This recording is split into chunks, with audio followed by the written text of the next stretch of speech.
Hello everybody, welcome back to my channel. My name is Melanie and this is the Braid and Tinker knitting channel. Today we will be cutting up our sock snake and turning it into socks basically.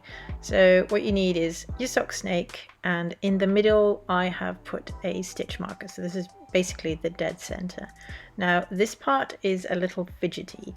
What you're going to do is pick up stitches around the stitch marker, and if you imagine your stitches are little V's, you will be picking up the right leg of the V.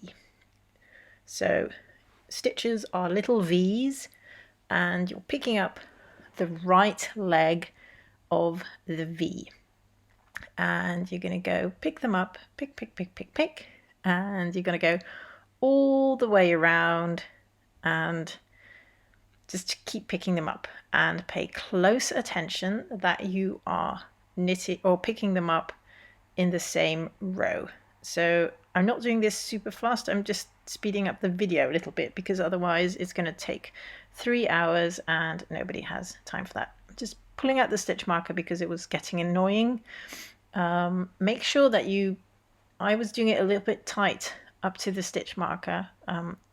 Make sure you do this and leave like some space. So you put in the stitch marker dead in the center, and then drop 2 rows of stitches, I would say, to pick up. I'm just counting here. I'm not sure why, because I'm just cutting the sock snake in half and I needed to go all the way around anyway. But counting the stitches is great when you are picking up for the heel. But here I'm just going around the whole sock snake and picking up all the stitches. Now this bit is a little fiddly because of the way that it just curves around the corner. It's a little bit hard to pick up the very next stitch. But yeah, just keep on going, picking up the right leg of the V, and pay close attention basically that you're picking up stitches from the same row. And it'll get a bit fussy because knitting is basically, it's not one row and then another row. You're basically making a spiral that's going from the bottom. It's spiraling upwards up to your sock snake. So sometimes it can be hard to find what row is exactly connected to what row. But if you pay close attention, just pick up the stitches that belong to the same row, you should be fine. So this one is almost finished. I've picked up stitches all the way around. Now, and then I pick up the last stitch. We're going to leave these knitting needles in the sock snake, and we're going to pick up another set of knitting needles. So you're going to need at least 2 knitting needles that are at least similar in size, I would say. It doesn't really matter if it's like a 2.25 and a 2.5 mil. It's, if they're just close enough in size, because you can always swap them out with something else for knitting. This is just kind of like making sure that they are separated and that you can cut it out. Okay, so this is the second part. A few stitches above, or a few rows above the last sort of row of stitches that you've picked up, you start picking up another row of stitches. I'm just speeding this up because it's the same process as you've just done. You have the little V's and you're picking up the right leg of the V, not the left leg, the right leg, and you're just going all the way around, and it can get a little bit fiddly in the corners just because of how knitting works. It's a big spiral of yarn that's going up from the bottom to the top, and so make sure you're picking up the stitches in the correct way, that it's still the right row. Just picking these up. And don't be worried about what we're going to do, because after this we're going to be cutting, and it's just not very exciting because you've picked up most of the stitches. You know, if make sure you pick up all the stitches. But what I'm doing here, for example, I've missed one, and I haven't noticed here, and oh, I've noticed. So I just go back and pick that one up. But if you have missed a stitch and it's like you're already cutting, it's too late, don't worry about it too much. You can put in a stitch marker or something else, or you can just pick up that stitch later. It's not really a big deal as long as you've picked up most, like 95% of the stitches, I would say. The most important thing is to just go for it. Otherwise you'll have a sock snake that is lying around in your cupboard for a long time, and they will not be turned into a nice pair of socks, and that would just be a shame. So picking up all the stitches, pick. We're almost there. Oh, made a little mistake going back, picking them up. All the stitches. Again, some of these parts I've just sped up, so I'm not really that fast. It took quite a long time recording all of this. But I just don't want the video to take 600 hours when it's not necessary. Okay, so this is what your sock snake's going to look like. It's a little bit weird, but it will have 2 pairs of knitting needles in the middle. I'm just going to add a stitch marker to one of the center stitches on one side. Give it a good tug and snip. There we go. Snip it off. Now we have a hole in our knitting, and we are going to grab like either a needle. Sometimes I grab a darning needle, or sometimes I even use a small pair of scissors for this, just to like pick out the stitches. And this is, funnily enough, this is quite a frustrating little jobby. You'll find that at the beginning you're like super worried and you're really careful, and after a while you just get so fed up with it you almost want to cut the whole thing open because it's just annoying. But you kind of want to make sure that you leave your ends long enough so that you can weave them in at the end. So you can usually get away with a little bit of an end, you know, you don't need the whole thing. And sometimes if you've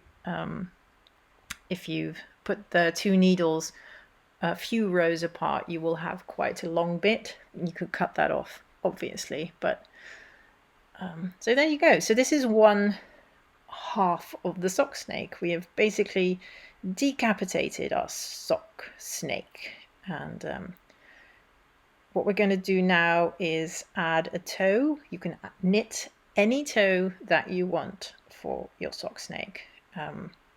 It's different kinds of toes. I usually just do slip knit on one side, knit 2 together on the other side, and then keep knitting in the round. So do one regular row and then slip knit and knit 2 together on both sides on the next row, just to get decreases. And I'll decrease till I have about, I don't know, like 18, 17, 16 stitches, like that. I'm not a very detail oriented knitter. I usually just do stuff and it usually works out fine. So yeah, this is just the first row of just regular knitting, and now I move into my decrease row. So I'll do knit 1 and then slip knit, which is slip knit, and then knit to the next bit, knit. I wish I could knit fast like this. That would be amazing, but yeah, it's probably not going to happen. Knit. And then when you're finished with your toe, you can do the Kitchener stitch to stitch the sides or the top together. And so here I'm doing knit 2 together, and I go to the other side, and there I'll do the same. So here I finished the toe, and I'm just going to Kitchener stitch these 2 parts together. And yeah, Kitchener stitches, if you've never done that, I would start looking that up first before probably doing this whole thing. Okay, we're getting to the next part. The next part is the heel. So we have a sock with the toe, and I mean, if you don't have a heel, you can leave it like this, but most people's feet have heels.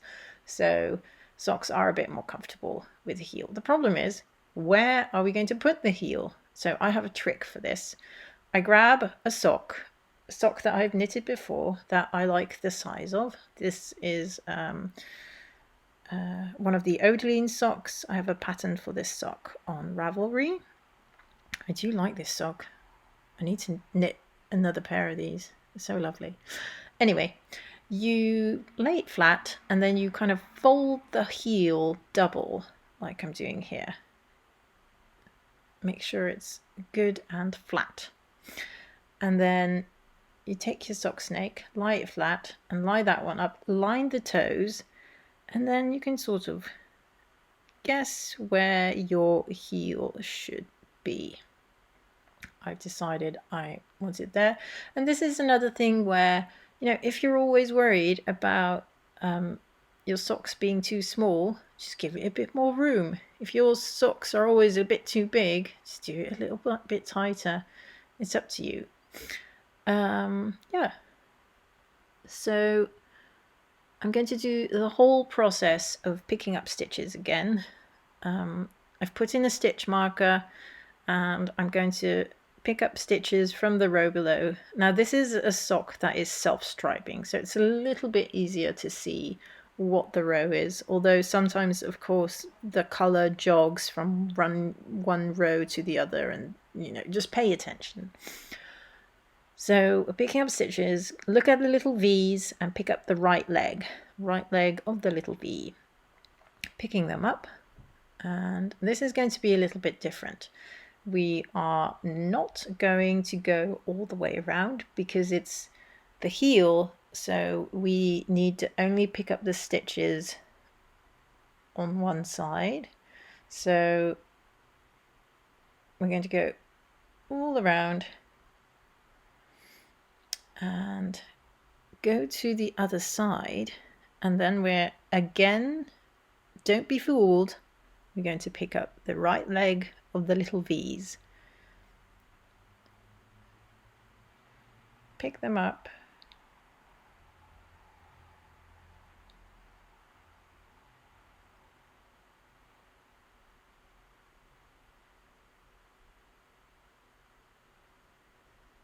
Doop, doop, doop. Doop, doop, doop. Pick, pick, pick, pick, pick. That stitch marker is in the way again a little bit, but that's fine.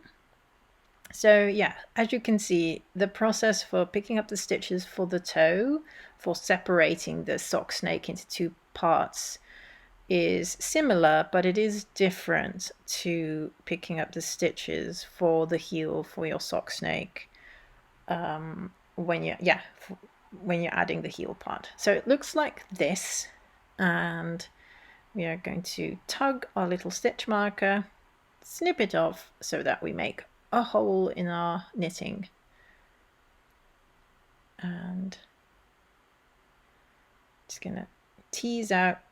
Yeah, here, this is what I'm doing when I just pick. I'm too lazy to pick a needle, and I just pick it open with my scissors. Now what I'm doing here is I'll open this sort of gap for the socks, but I'm going to leave the 2 stitches on either side. I'm just going to leave the sort of excess yarn that I'm now pulling out of these stitches. I'm going to leave it through the last 2 stitches at the end of both rows, and that's going to help prevent a giant gap basically, that you need to knit up later. I'm not terribly good at this. I'm just making a big old mess, and I think that's fine, you know. It's my sock. I can make a mess, and I'm not perfect, and I'm just doing this anyway. And that just means that you can do this too, because you're probably will do this a lot neater than I will. It's, you know, it's not about perfection. It's not about being the very best at this. It's about just doing it. Just knitting those sock snakes in video meetings or other things, or in life really, and just doing it. Perfection is the enemy. What's that thing again? Oh well, done is better than perfect. Something like that. We have those posters at work. I think we got rid of them after a while. So here we are, nearly removed all of them. So, and as you can see, I've completely messed up. I missed some stitches for some reason. Not sure what happened here, but I made a mess. So I'm just going to grab a stitch marker and pick up those stitches so that I can pick them up later when I come across the stitches when I'm knitting. Again, just to show you, it doesn't matter if you mess up, it's fine. We all mess up, it's fixable. It's always fixable. There's no stress, no drama. We can fix this. And I always love how curly this is, and the longer you've left your sock snake in the cupboard, the more curly the yarn will be. If it's a fresh snake, it will lose its curliness quite quickly. But yeah, this one's been in the cupboard for a little bit because I was doing other things. We're picking up stitches and we're going to knit our heel. I'm going to tell you a secret. A heel can be a toe. So yes, we're just going to knit another toe, but it's for your heel. It's confusing, I know, but we're just going to knit. And what I always do for the heel is just knit 5 rounds of regular knitting. So just 5 rounds of regular knitting. It's just to give my heel a little bit more breathing space, a little bit more room. It's going to make that sock nice and comfortable. No tightness. So just knit, knit, knit. That's one side. We're going to knit. Oh, here we get to the fussy part where I messed up. And then, oh, I dropped some stitch that I didn't even pick up. Picking that up now. And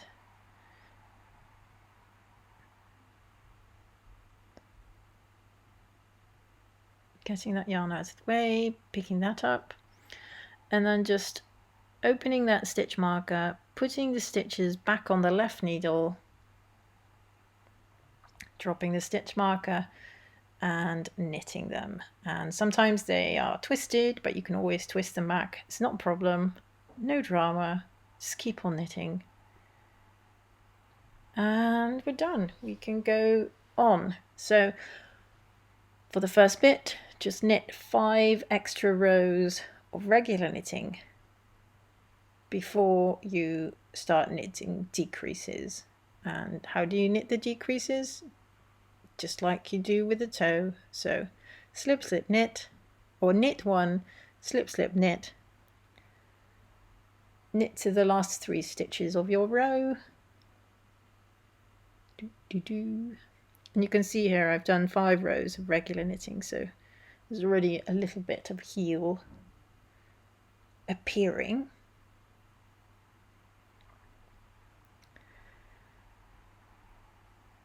And then when you've finished your toe or heel, you can do some more Kitchener stitching. So easy. I love Kitchener stitch. It gives such a nice effect. As if to purl, knit, slide off as to knit, purl, purl it off, knit it on, knit it off, purl it on, purl it off, and finished. And there you go. Your sock is now a sock. Of course, we need to do the other one, but I'm not going to do that for this video because we're already past 20 minutes. Everybody's got stuff to do. Just putting it on a blocker to make it look like a sock, because blockers are amazing and they do this. Your sock is finished. Congratulations.